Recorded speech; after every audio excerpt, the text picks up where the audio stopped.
179. A Letter on Logic and Idolatry. Published under Letters on Van Til, Clark, Logic and Idolatry in Chalcedon Report No. 361, August 1995.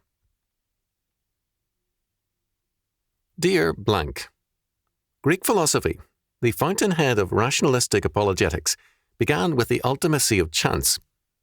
Its God was simply a limiting concept whose purpose was to evade the idea of an infinite regress. As I pointed out in my Systematic Theology, abstract ideas were the ultimate for the Greeks, not capital G God or gods. Rationalistic theologians hold that God must operate under the law of non-contradiction, that is, abstract logic being ultimate, not God. But such theologies and philosophies are irrational because, apart from the Creator God, we have billions, if not more, of chance accidents creating the universe, bigger miracles than the Bible reports, and totally irrational.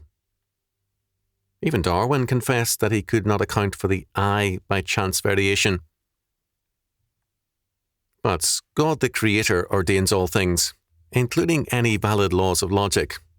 There can be no other source.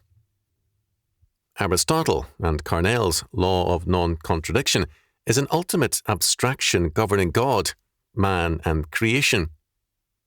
But no law in any sphere can have its source in or over any sphere, but from God only. In other words, do you believe that before God and over God, Aristotle's laws of logic existed from all eternity to govern God? I submit that such a belief is both irrational and blasphemous.